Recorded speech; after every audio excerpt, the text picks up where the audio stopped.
Now, Rock Talk with Mitch Lafon. We were speaking with one and only KISS manager, Doc Mcghee, and Alan Niven. Alan, how long has it been since you and Doc have actually seen each other? Wow. Scorpions tour, I think. I think it was Scorps, wasn't it? I think that was it. Ah. Yeah. It's been a long time, man. Yeah. So the Scorpions tour with Great White would go back to 1984? No. It's 80. Savage Amusement. So 89. 88, 89. 89 or 90. Yeah, 89 or 90. That's it. Yeah. Wow. Now, I wanted to start off with this because we are going to talk about KISS 2020 Goodbye, live from the Atlantis in Dubai. And Doc, you're going to love this because I mentioned this to Alan. And Alan, tell me exactly what you said about this event. I thought it was a fucking brilliant idea. Yes. Simply. Yes. Right? Yeah. So I thought it was a great idea. I thought it was a great way to do New Year's Eve. I thought it was a great way to have an extravaganza that could connect to people in some way, shape, or form. To me, it was a great idea. Well, thank you. Thank you. So Bill Beats pulling up in an SUV in a parking lot and trying to walk the band. Yeah. Well, I'm not sure I could get KISS. With KISS, you just can't do a drive-in or you can't do something from your house or on a stool. KISS blows shit up. We go, we do, KISS is a must-see, as much as, whether it's music or theatrics or kabuki or whatever, you have to do it. You have to do it big with KISS. It's just, that's what it is. It's got to be big or go home. That's pretty much. Yeah. Or stay home. That's about it. But so we just when we started this, well, we didn't start it, but we had 4 shows left and we got canceled and COVID on like the 12th or 13th of March.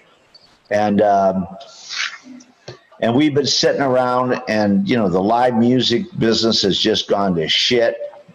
And we all know all the problems, so you don't have to go through them.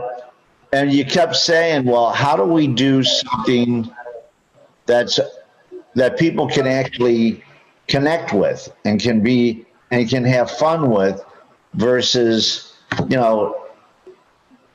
seeing somebody on their piano at home singing a song or in their garage or going to a drive-in movie theater and seeing somebody play, which is all great because everybody's trying to do something live, you know what I mean?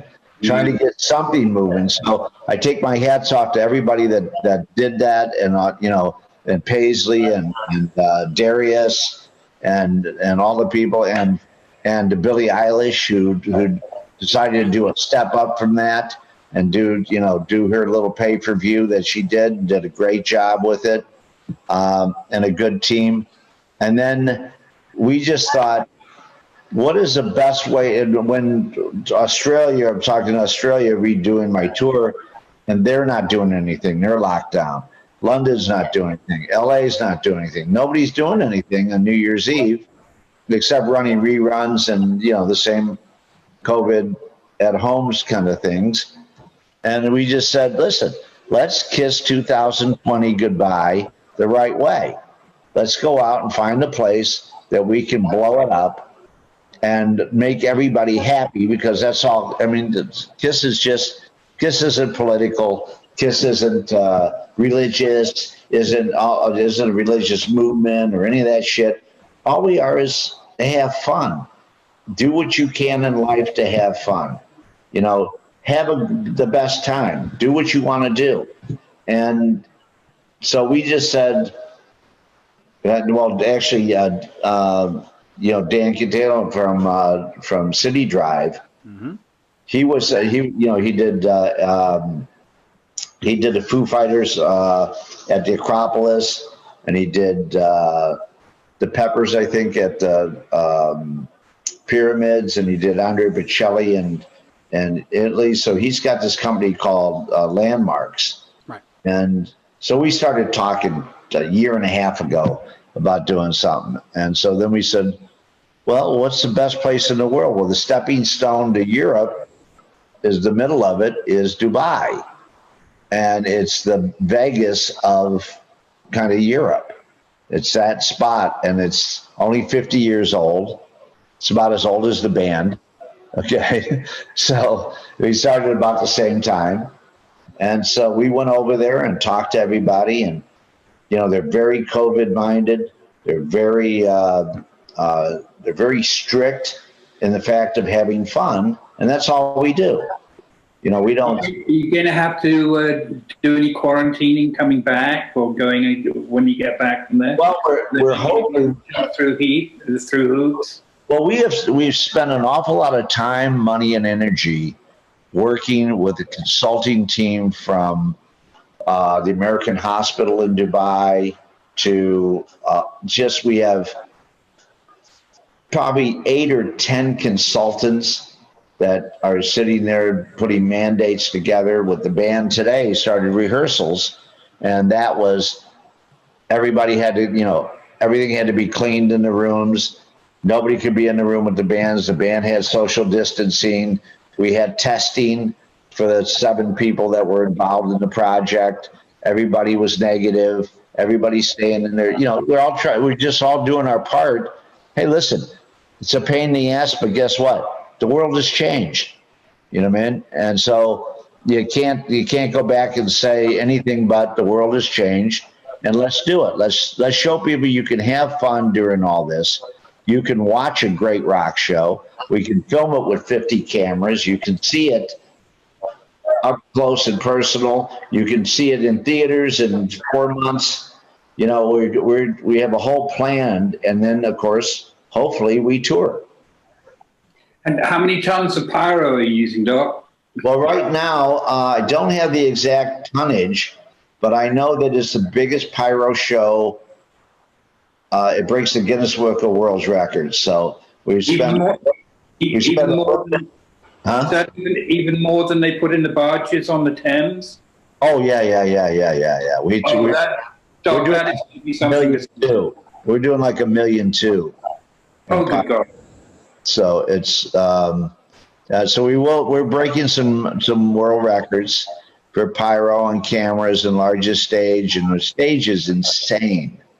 We're building it right now. I wish I could send it to you so you could see it. I've seen it. It's up there on KISS Online. You can follow it. Yeah. It is just spectacular. Now, in terms of the band's performance, are they doing something extended? Are they doing 1 set, 2 sets? Are they doing 3 hours? I mean, or no, we're doing about 2 hours and 10 minutes. We'll probably do 2 hours and 10 minutes. We'll have a few surprises in there for everybody. We'll have, you know, it's just, there's so many great things, because a lot of things you couldn't do because of you had an audience. Okay, so you couldn't shoot them from different angles because, you know, there were people there. Okay, you couldn't put things on fire because there was people there. We couldn't shoot shit over things that that people were there. So now we have a free reign of what to do, and it's going to be pretty insane. I mean, you know, the band keep getting wow, and these guys don't wow. You know, she'd have all out wow guys, right? So, and they're like really, really jazzed because it's the biggest rock show they'll ever do. It's a massive show. Let me ask you this, because with COVID and stuff, we're seeing innovation. I mean, nobody was doing streaming last year. Is this something that you can see for your band and other bands that you manage, where you say, hey, you know what, at the end of every year, let's go to New Year's, let's go to Vegas, let's go to LA, we'll rent out one place and we'll just make a worldwide show? Does that become part of the plan moving forward, or is it just, well, no, it's necessity for this year, we'll do it? And like, can you see, you know, something? Shit happens, okay? And, you know, Alan will tell you, you don't think of anything in the future, really. You don't have artists write songs because they think they're going to change the way people think of music. The people that write songs because they're great fucking songs, and they just wanted to write a song. Okay, they didn't go, I'm a poet of a generation. And if they are those people that say that, they never happen. So we don't worry about it. So when I did Moscow, and the Peace Festival and stuff, I didn't think it was going to change the world. I didn't think the fucking wall was coming down and stuff, but somehow it all tumbled at the same time. So this is just an extension of, if things are worth doing, they're worth overdoing. You know what I mean? It's kind of like, it's kind of like setting things to say, don't let people tell you can't do shit. Okay? If you want to do them, go do them. Do your dream. You know what I mean? Do your dream. Go do your shit. I mean, it's not like it's just a matter of taking steps. Like they say, life's like a dog sled. Unless you're the lead dog, the view is always the same.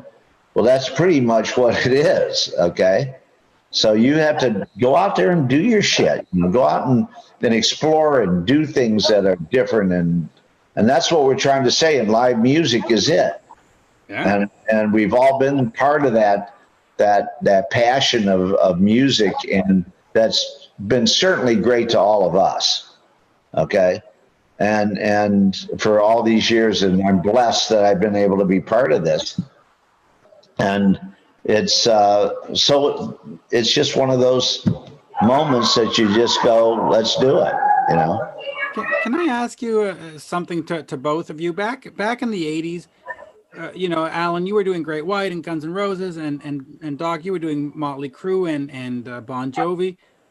Was there a sense of competitiveness between different managers where like, oh, he's out, or was there a sense of I'm keeping an eye on him? Did you sort of know each other in terms of a sporting kind of thing where, oh, I got to outdo Guns, I got to outdo Motley? Was there any of that going on? No, absolutely not. I would say if I felt anything from Doc Mcghee, it was a sense of empathy, because I think we were both going through extraordinary things behind the scenes, and we'd both look at each other and go, I know what you're dealing with. I've got an empathy with you. It wasn't competitive at all, and I'd have to say that my personal experience, Doc was generous, and there was a time when I needed a tour, and he said, well, come out with us then. We went out with the Scorpions. It was non-competitive, and I think on a personal level, there was a sense of understanding between people who did what we did and what we had to do. But I will say this, for my money, and you got a hint of this, Mitch, when we were looking at doing this interview. I had talked to the band, no thanks, I'd rather talk to Doc. He's far more entertaining, he's far more interesting, and I'd much rather do an interview with Doc than his bands. Well, and all of us, Alan, Bill Kirbishley, Sharon Osbourne, Peter and Cliff, all the guys that have been around and been part of this, Elliot Roberts, Irving Azoff. It's kind of like, hey, do we all go, that fucker did it again? Of course we do. Okay, to different people. We all go, Jesus Christ, they did it again, or he did it again, or he pulled this off, which inspires us to go do other things and to work harder at what we do, just because we like being in the game. We are in a game. We're in and we have to be crazier than the band, if that's fucking possible. Okay. But if we're not, they out crazy us. Okay. Which has happened to us all. Okay.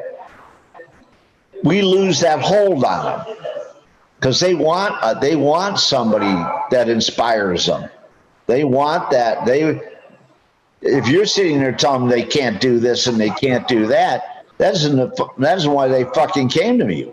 Okay, they came to me because they go, this guy's fucking nuts. He will do crazy shit, and that's what we do. You know what I mean? And so we just try to do it in the best fashion that you can do it in, without killing people or too many of them, and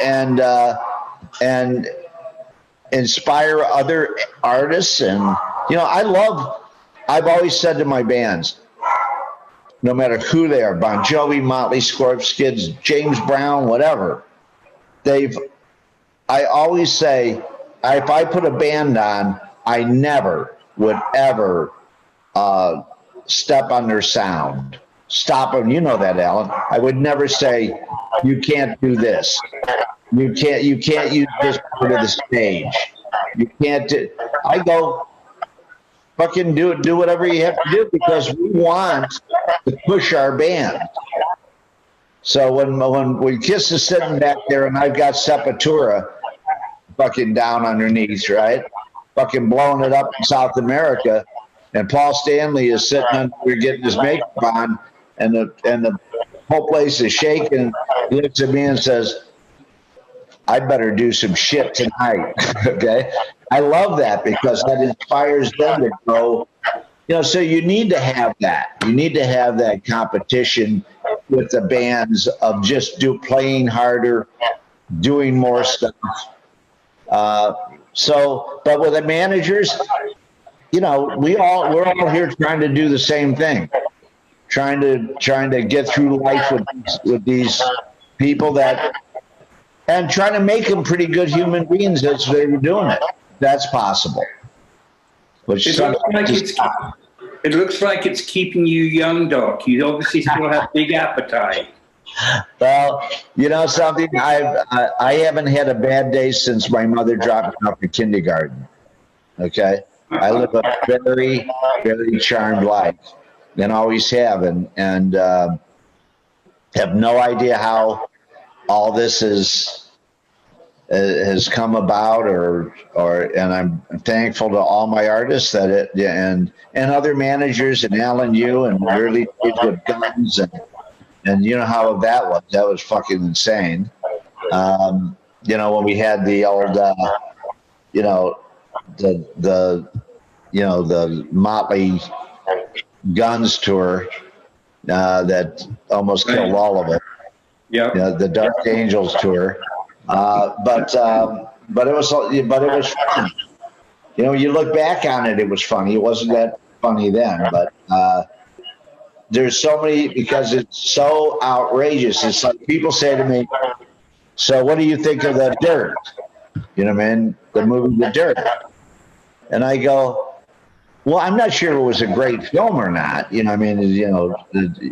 Because your director did Jackass, and so you get Jackass. But what it did do was show kids that are 15 to 25 years old, or 14 to 25, whoever can watch it, something that they never saw in their fucking lives, and they probably will never see. The decadence that went on in the 80s, you will never be repeated. And maybe it shouldn't, okay, but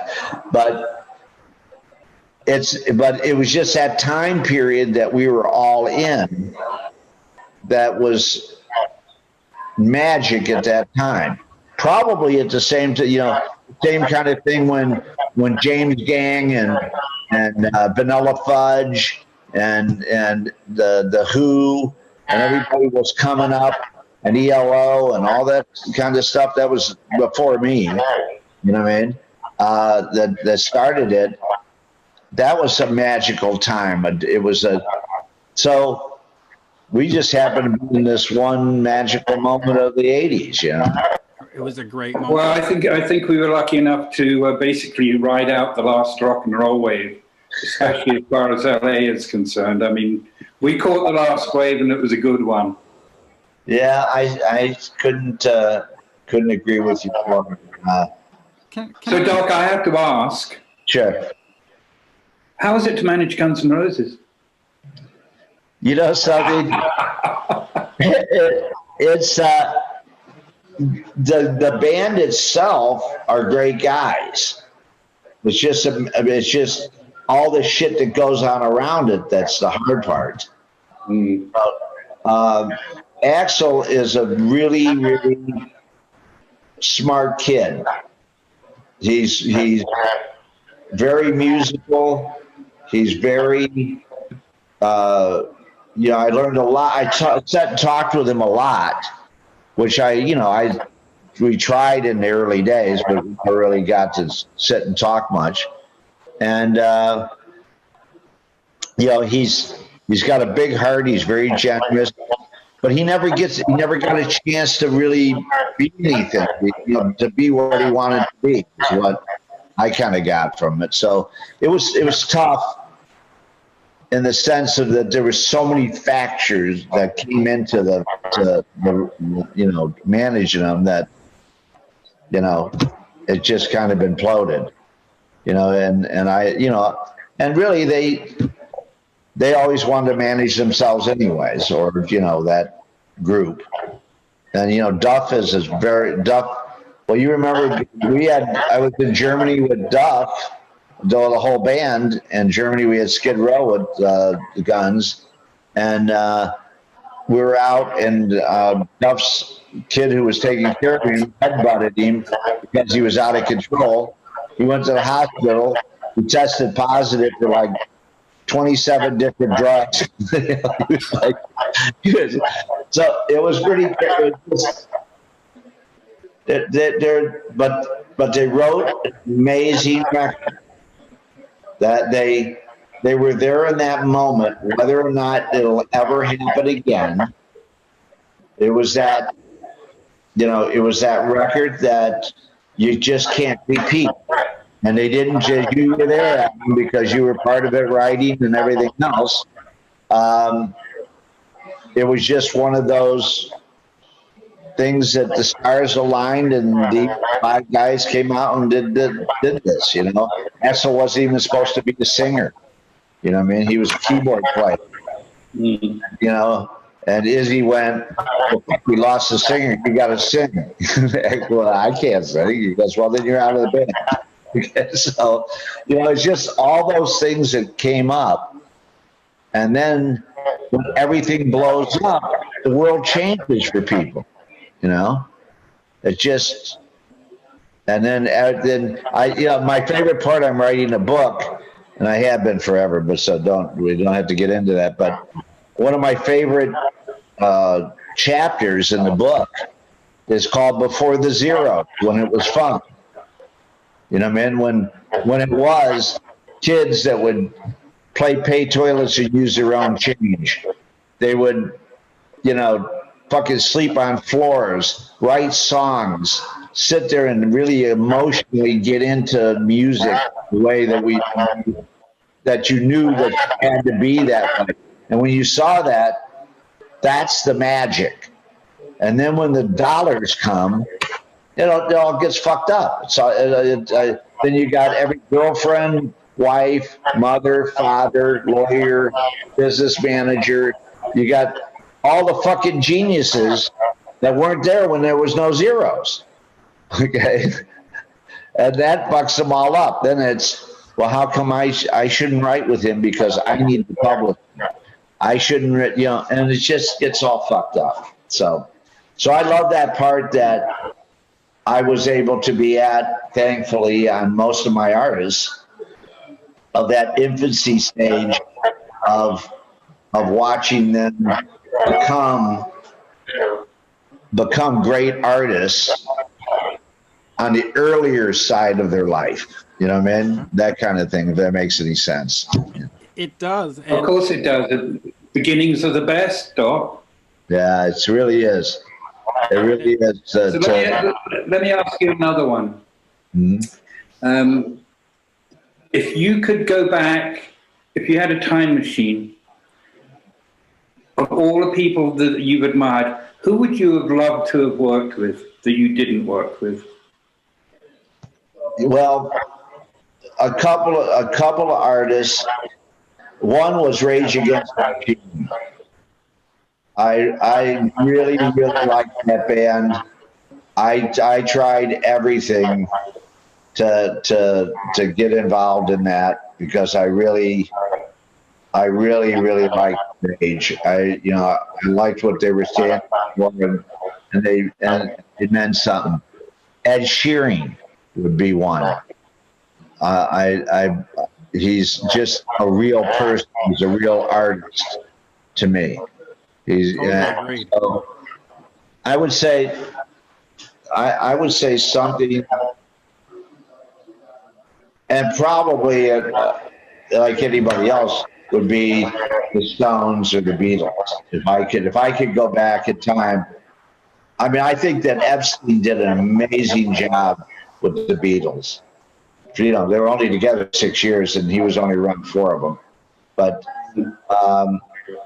But to do the things he did was pretty fucking amazing. And having those, you got George Harrison and Ringo, and people go, well, they're not really songwriters. These guys are great songwriters. They just happen to be with two guys that are the best songwriters in the world. Okay, so you go, yeah, of course they're not going to be looked at as great songwriters, even though they're amazing. So, they come well, I disagree with you on that one. I think All Things Must Pass, George Harrison, is an absolute monumental record. I mean, I love it, but I'm just saying that most people wouldn't say that they were great songwriters. I would, because I believe they are.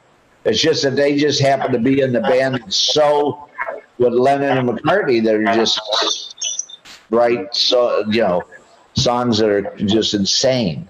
Absolutely. So I would say that, but I mean the only ones I really missed, and one country artist. Who's that? Johnny Cash? No. That I really wanted to manage him was Little Big Town. Oh wow! I really, they're the best at what they do, man. And their genre. I mean, Darius is awesome, and I've had so much success with Darius and with Hootie and Breaking the Country. But it's just one of those things that I would have wanted to do. Let me ask you just real quick, getting back to Kiss for a second. How was that becoming their manager? Because, Gene and Paul know what they want. They know what they're doing. So what can Doc Mcghee bring to them? And how come, we're now on our 25th year of the relationship. How does it work? How do they not just say, hey, Doc, I'm Paul Stanley. I know what I'm doing. Because this has been a fantastic relationship. Here's the best thing. Right. It's easy to deal with people that know what they can and can't do. Okay? It's not easy to deal with somebody that believes that they know everything. Gene and Paul wanted to be managed to the point of they wanted to have creative ideas and people to kind of set and watch them in Kiss, to protect Kiss from them and everybody else. Okay, because you get so close to it. So we had a really good partnership because we can talk so freely with each other because they understand it. They understand what I do. It's like, certain artists have said to me, older artists, they go, will you come and manage me or talk to me about management? And I go, see, the problem is you're commissionable. You're just not manageable. Okay. So I can commission you for a short period of time until you go, what the fuck did you do for me? And you'll fire me because you'll never listen to what I'm telling you because you think you know what you're doing. Okay. So Gene and Paul love the fact that, when we put the makeup back together, that, everybody was saying, well, maybe we should go do a theater. And I go, fuck that. Let's do Tiger Stadium. You know what I mean? Let's go do the things. Let's go do Dubai. Let's play everywhere. Let's play Bucharest. Let's play, and build this back to being the biggest band in the world, because that's what you want to be. And if you don't want to be the biggest band in the world, don't fucking come and see me, okay? Because you're going to work, okay? And I got to say, one of the best things you've done, I thought that pairing with David Lee Roth earlier this year was just a brain. It was brilliant. That was just such a brilliant pairing. On that whole tour, I'll tell you what, two things came. David was great because David said, hey, I'm going to play Van Halen. I'm going to play my hits. I'm not playing new shit. I'm not doing that. He put together a band that sounded fucking amazing. Okay? He's a professional, all that stuff. And people want to hear all that Van Halen stuff, man. And, all the stuff. So I would sit out there and watch him because I really enjoyed it. The other thing on that tour, I put a painter on. Yeah, he was great. And he was amazing. Yes. And the band goes, what the fuck are you doing? You want to put a painter on? I go, well, what am I going to do? Put the fuck sticks on? And then, nobody knows them, and they're out there for 30 minutes, and they get tortured, and nobody wants to see a band in front of Kiss. Put somebody up there that's entertaining, that we could sell the paintings for charity and make money for charity afterwards. We may raise a lot of money, for different charities around the world. So those are the kind of fun things that we did. So, but you're right. I mean, it was fun to put David on. Listen, as you know, I came out to that show in New Hampshire. I think it was the first show. It was just a fun night. There was zero complaints. It was just a fun night. Alan, I want to ask you this. When Doc was done with Bon Jovi was put in touch with you to manage them, and you said, I don't think so. Talk to me just quickly about why you didn't want to take. Is Doc just a hard act to follow? Doc is always going to be a hard act to follow, and I like to think in certain ways I was too. For me, it was real simple. I found two things. The first thing was that he was just an entertainer to me. I didn't see a great writer. I didn't see a great thinker. And when we did the final meeting we had, he came in with an accountant and a tour manager and himself. And I'm going, what happened to having a drink at the bar and seeing if we could be minds that met? I mean, am I intimidating you? So it just didn't get my blood going, my enthusiasm going. I'm the idiot who wasn't in it for the money. I was in it for the music and the artistry. Doc's a lot smarter than I am. He was definitely in for the money too. Right. Well, can I say, I think that also, Alan, and I think it doesn't work for everybody, but I think you're one of those people, a lot like I am. If you do things for money, you will never make any. Right. If you do things for your heart and your soul, and people see it, they give you money. They want you to be there. They want that. The person that sits there and wants to be calculated is never going to be happy with themselves. They will never be fulfilled at whatever they do. Well, if you're in it for the right reason, Doc, you'll probably agree with this. I say to people, it wasn't a job, it was a way of life. Yes. It was 24/7, 365, and believe you me, that phone call could come at any time of day or night. Sure. But that's what I was never pissed off that that's the way I had to live. You know what I mean? So, because I enjoyed it. I loved it. I loved getting married in 86 in August and not coming back with my wife to California till March. Okay? Because I had 4 bands on the road around the world, and we just traveled the world doing shows with everywhere and never even got home. Okay? So it was That's what I did because I stayed on the road with my bands. I wasn't the guy that stayed. And people go, why do you do that? That's crazy. I go, well, what's crazy is if you're not there, because the shit I feel worse because I don't know what's going on. I do know what's going on if I'm there. So, yes. And so they really need, more protection than anything, and there are different ways of doing it. But I think there's a lot of building accountability into artists and to, from promoters to everything else, to make sure that when you leave there, you didn't leave bud with everybody. You didn't, you stood up, you owned your shit. If you owed money, you paid it. You didn't try to fuck somebody because it's only money. But when I come back there again, I don't want people to go that I fucked them or that the band fucked them. That was never that's the thing I hated the most. Okay.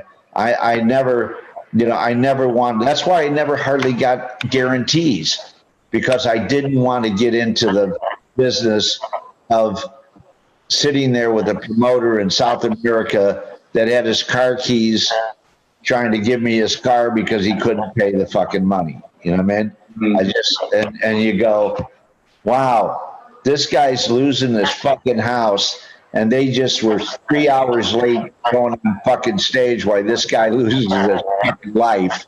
Okay. And then that's the shit that I won't put up with. I can't fucking do it. Okay. Yeah. I'm just, I just can't, and the fact that, everybody around you is the manager. They all want to be the manager. Everybody. Road managers, fucking guitar techs, fucking pyro guy, whoever the fuck you have, the record company guy, he comes in, oh, what are you doing? Well, he gets fired, so what does he say? Well, I think I'm going to be a manager. I go, really? I go, you know what that's like? That's like shooting baskets in your fucking driveway, making a bunch, and saying that you're going to go play in the NBA. You have no fucking idea what you're talking about. And so the name of my book is called Everyone's a Bull Rider Till Someone Opens the Gate. Okay? So okay. It's because everybody wants to be something. Well, if you want to be something, get on the fucking bull and go ride it. Okay? And if you can't ride the bull, get the fuck off. Go do something else.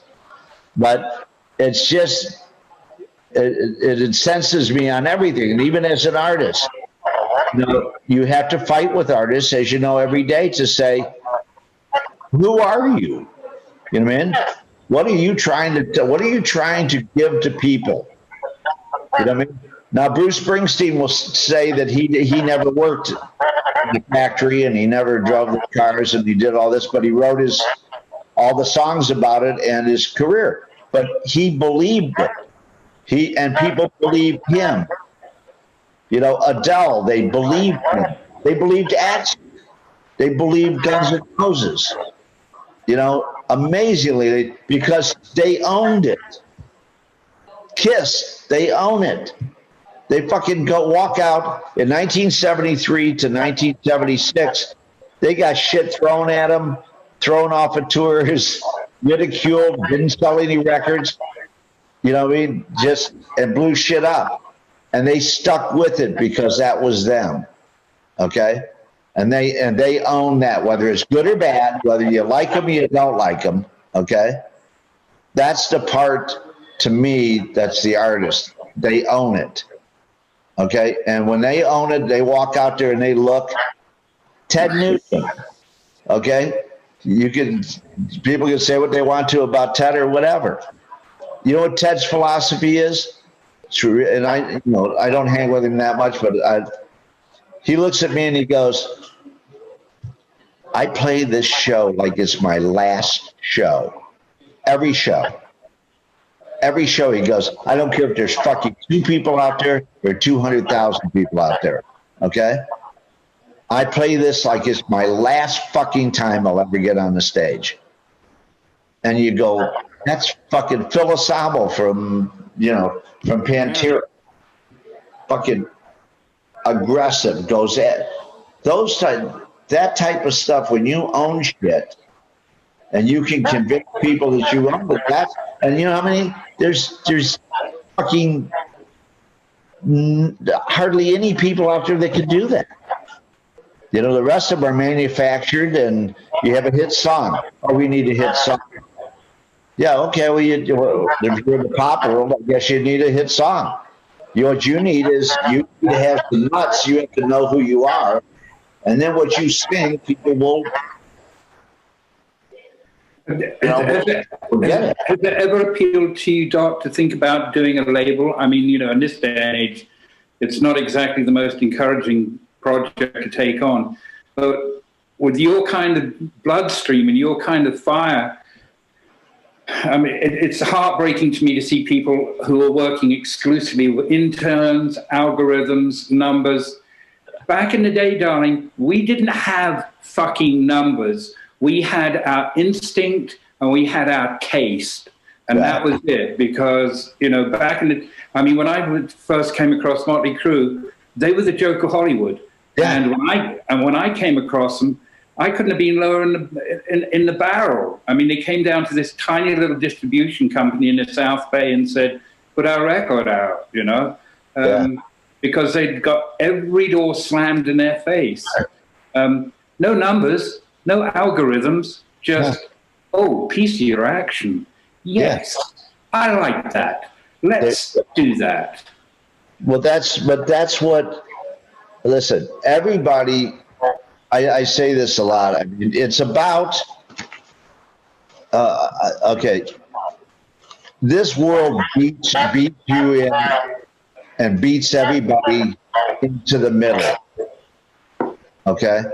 Right. The world beats you to fucking conform. Okay?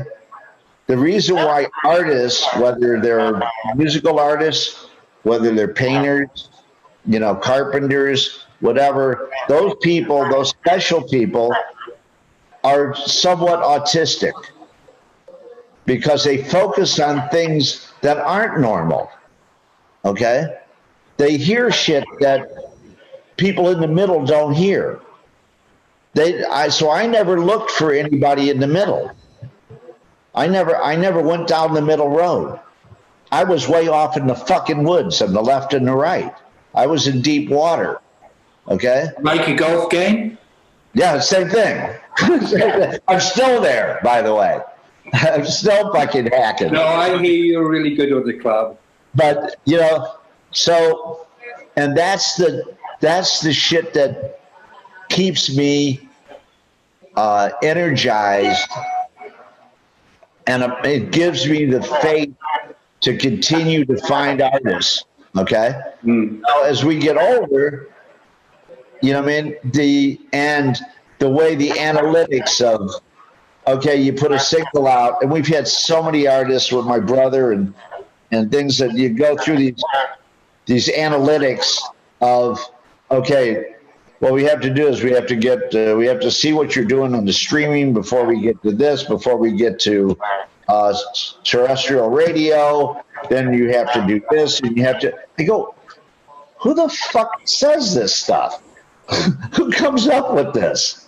Okay. I don't even, you're speaking fucking Swahili to me. I have no idea what you're talking about. Right, correct. Okay. I have no idea, nor do I want to know. If I have to do that, I might as well fucking go to work, you know, at Apple or something, or Spotify or something, right? So I can sit around and have a business model. We used to sit around, do a bag of blow, and come up with shit to change the world. Okay, that's how I grew up. Not that that's what everybody should be doing. Okay, but it's certainly, you can't. If all I can tell you, if somebody comes up with it in those meetings, be a fucking miracle that they come up with any shit that means anything to anybody. Yeah. It's a waste of fucking time. Yeah. Can you imagine the 1980s based on algorithms and metrics? What are the metrics involved? It's like the metrics. Well, we had algorithm and metrics. It was pay DJs, give them blow, do everything to play our music. Okay. Get the promoter to put as much money as he could in to advertise your shit. Come up with the craziest logos and merchandise things that you could have. Get as many chicks involved as you can because they run the world. We know that. And so that's how easy it is. So when you start getting into the algorithm and you got to take this step to take this step, I'm fucking out. Okay? I don't know this. The technology part, my VCR still flashes 12, so fuck, I don't know, you know. So I go out there and I want to show people fun, bang for the buck. If they paid $100 for a ticket, they get a $500 show. It's clean, healthy, all the stuff that's there, dangerous, all the things that they want to see. Okay? That's what we want to do. It's not my piano, man. You know, it's not like fucking somebody sitting there trying to do some fucking art class. This isn't that. This is conquer the fucking world. Go out there, kick some ass, have some fun. You know? Absolutely. And Alan, you're going to be watching the live stream, right, Alan? Come on, you're gonna be tuning in. For this one, I will. Yeah, of course, because it's going to be fantastic. It's going to be. I think it's going to be. Listen, it's spectacle. Whatever you think of Kiss is, and also Kiss is like Cracker Barrel. Okay, there's 4 generations of people that come and eat here every day. Okay, they come together. All right, so I have no idea why they want to have fun. They understand it. Come and have fun. It's not a religious experience. It's about fucking having fun. You know, it's about, you know, we can have fun out there. We can blow shit up. We can burn stuff up.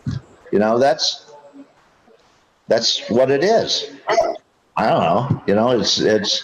I couldn't think of anything else I'd want to watch at New Year's Eve. No, I mean you're either going to watch some New Year's Eve show live from not Times Square this year, or you're going to watch Kiss. I vote for Kiss. Well, that's or just see a different side of the world. I always vote for Kiss. Or just see the other side of the world. That's all. Not everybody's going to watch it, but I guess what? Everybody's going to know they were out there. That's for sure. We're going to leave a mark. Okay, and in Dubai, and it's a great place to go because it's safe. It's a very safe country. Okay, it's because they don't put up with any shit. Okay, so it's like, okay, come here, have a great time. We walk the streets. You know, I had a great time there. I've been there. I took GNR there. You know, to Abu Dhabi. So, but.